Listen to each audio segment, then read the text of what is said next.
Nous amorçons la seconde partie de cette émission qui accueille aujourd'hui le ministre de la fonction publique du Togo, M. Gilbert Bawara, est toujours à notre compagnie. Merci de vous savoir toujours. C'est moi qui vous remercie. Dès le 15 février prochain, le pouvoir et l'opposition doivent s'asseoir autour d'une table pour le dialogue tant désiré. Alors, est-ce que vous êtes soulagé?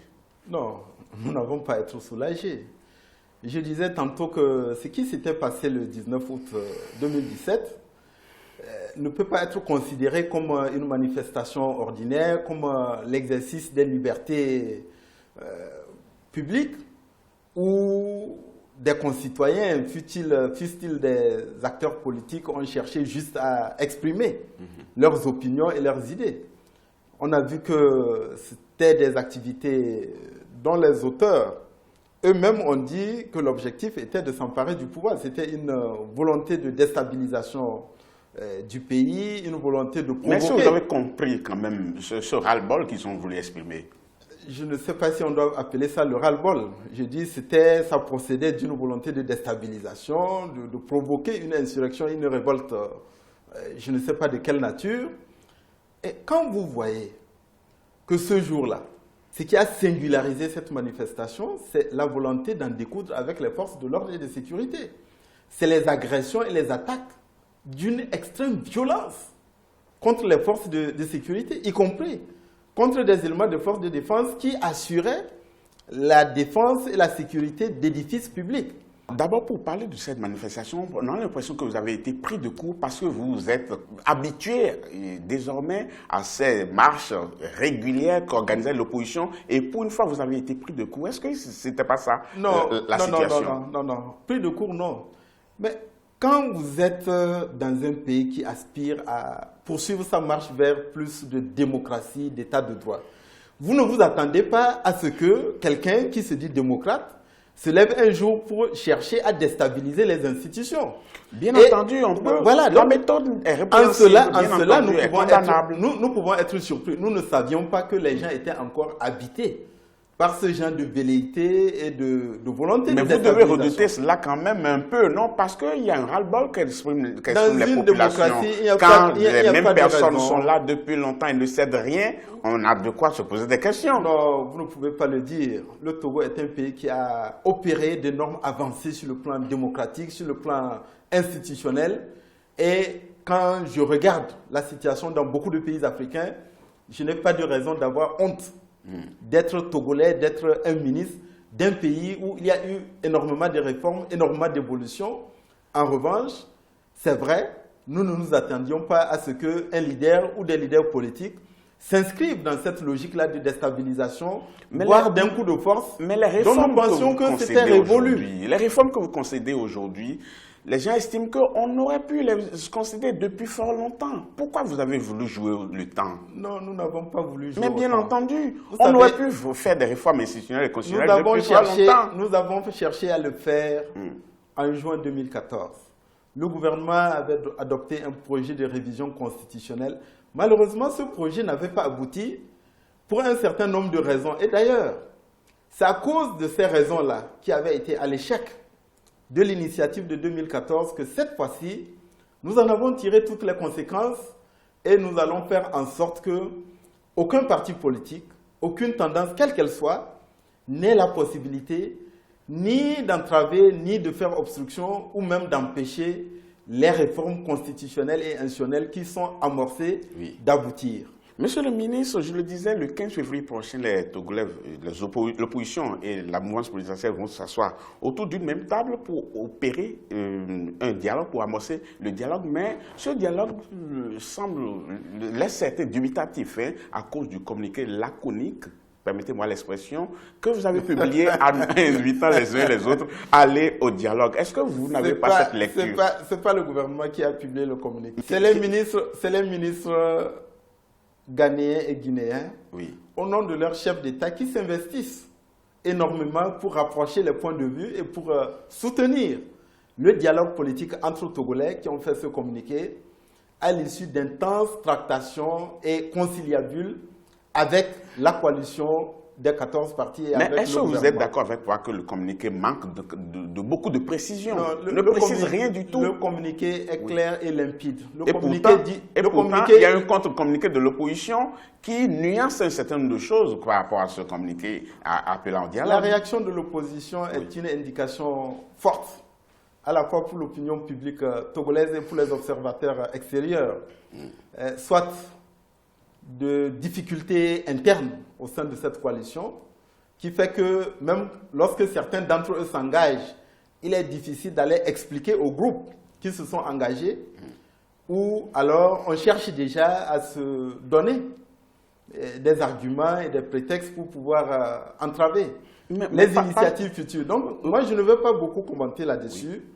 Je dis tout simplement que nous devons avoir beaucoup de considération, d'égard et de respect pour le temps que des chefs d'État étrangers, des dirigeants étrangers et même nos concitoyens qui œuvrent pour que le dialogue puisse être enfin engagé. Mais justement, pour que ce dialogue-là ait lieu aujourd'hui, pour qu'il ait lieu aujourd'hui, il va falloir expliquer les contours, parce qu'on s'achemine grandement vers la date de ce dialogue. On n'en connaît pas les contours, on ne connaît pas le mode opératoire, qui sont ceux qui vont y participer. Le dialogue sera-t-il inclusif? Autant de questions que les uns et les autres se posent sans pouvoir avoir de réponse. Même si les chefs d'État étrangers ont fait un travail colossal, il va falloir que le gouvernement aussi prenne ses responsabilités aujourd'hui pour situer correctement les choses. Sinon, ça peut coincer aussi. Le gouvernement prendra ses responsabilités toujours dans un esprit d'écoute et de consultation avec les autres principaux acteurs.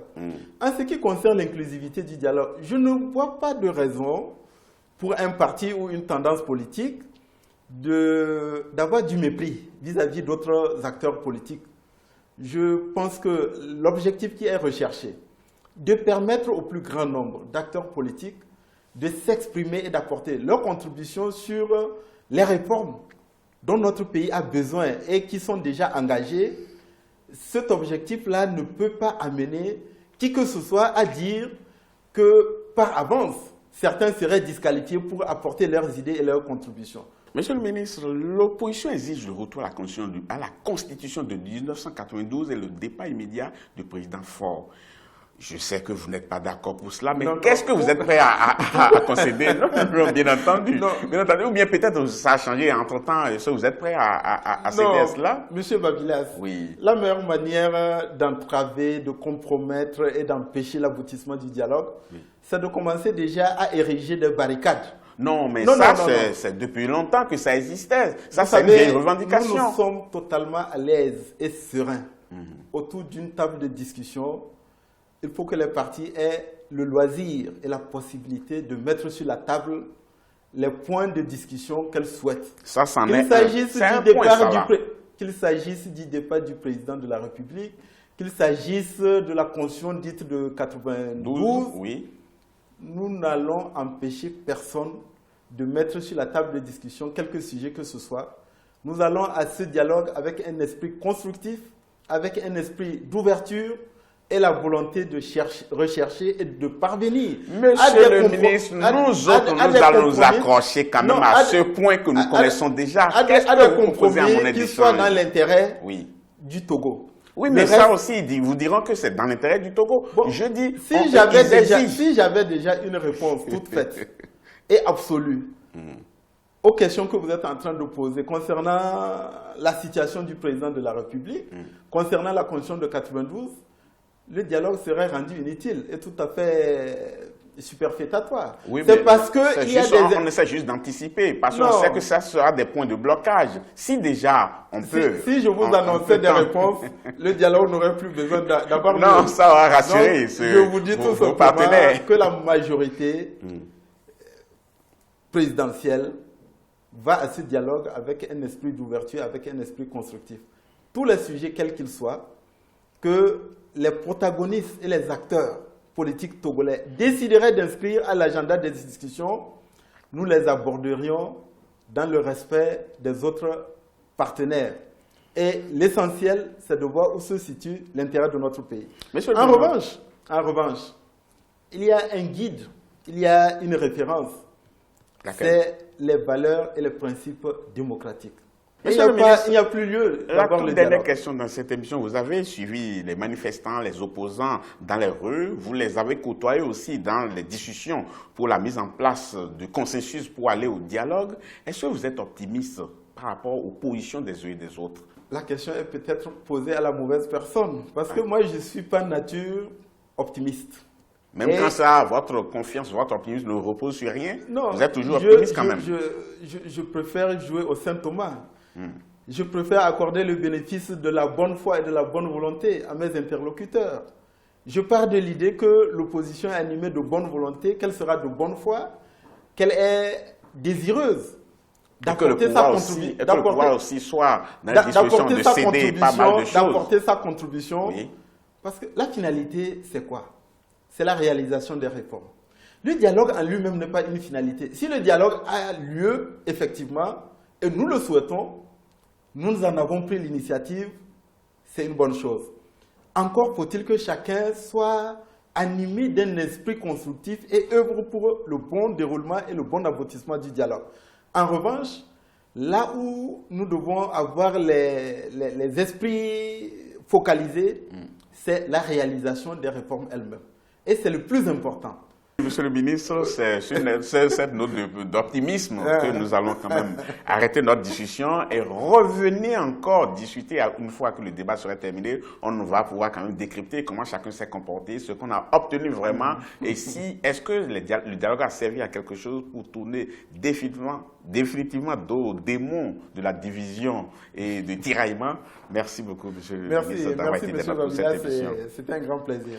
Chers téléspectateurs, ce sera tout pour cette émission. Merci beaucoup de l'avoir suivi. Nous vous donnons rendez-vous très bientôt pour un autre numéro. En attendant, on suivra le dialogue. On vous rendra compte, on vous dira qui a pu céder vraiment des choses, qui a été le plus constructeur possible. Merci, merci. À très bientôt pour un autre numéro.